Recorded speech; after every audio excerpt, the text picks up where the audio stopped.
नमस्कार, लोकसंदेश न्यूज मध्ये आपलं स्वागत। मी अश्विनी। चला तर पाहूया आजच्या विशेष बातम्या। पाकिस्तान समर्थक मजकूर शेअर केल्याप्रकरणी पुणे पोलिसांनी एका मुस्लिम महिलेला अटक केली आहे। पुणे सोशल मीडियावर आक्षेपार्ह पाकिस्तान समर्थक मजकूर शेअर केल्यानंतर मोठी खळबळ उडाली। सकल हिंदू समाजाने ही माहिती मिळताच या प्रकरणाची कारवाईची मागणी सकल हिंदू समाजाने एकत्र येऊन केली। संतप्त आंदोलकांनी रस्ता जाम केल्यामुळे वाहनांच्या दोन्ही बाजूने लांबच लांब रांगा लागल्या। यामुळे काही काळ तणावाची स्थिती निर्माण झाली आणि यावेळेस पाकिस्तान विरोधी घोषणा देण्यात आल्या। नागरिकांनी शांतता राखण्याचं आवाहन पोलिसांनी केलं आहे आणि या प्रकरणी पुणे पोलिसांनी एका मुस्लिम महिलेला अटक केली आहे, अशी माहिती पोलीस अधिकाऱ्यांनी दिली आहे। सोशल मीडियावर पाकिस्तान जिंदाबाद पोस्ट केल्याबद्दल कोंढवा येथील कौसरबाग येथील खतिजा शेख वर्ष 19 या महिलेविरोधात गुन्हा दाखल केला आहे। मिळालेल्या माहितीनुसार महिलेवर भारतीय न्याय संहिता BNSच्या कलम 152, 196, 197, 299, 352, 353 अंतर्गत गुन्हा दाखल करण्यात आला आहे।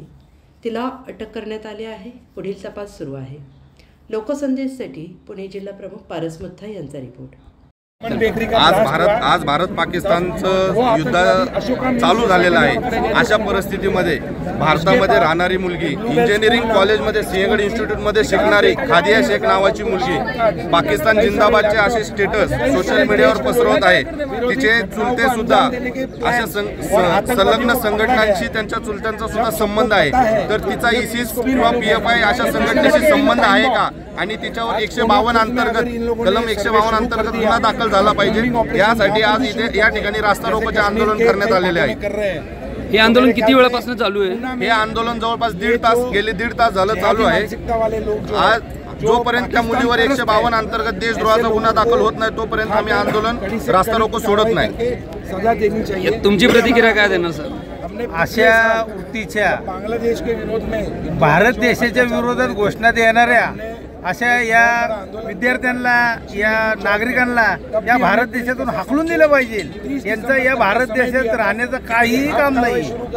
आज पहलगामच्या हल्ल्यानंतरनं या भारत देशात आणि पाकिस्तानमध्ये हा जो युद्धाचा सराव चालू झालेला आहे त्याला अनुसरून जर कोणी पाकिस्तान जिंदाबादच्या जर घोषणा देत असेल तर अशा लोकांना या भारतात आम्ही राहून देणार नाही। कि आप शुरू करें पाकिस्तान मार खाओ, एक बड़ा दोन पाओ, पाकिस्तान मार खाओ, नीम का बट्टा कड़वा है, पाकिस्तान कड़वा है। अशाच विशेष घडामोडींसाठी आमच्या YouTube चॅनलला सबस्क्राइब करा, फेसबुकला लाईक करा आणि Instaला फॉलो करा।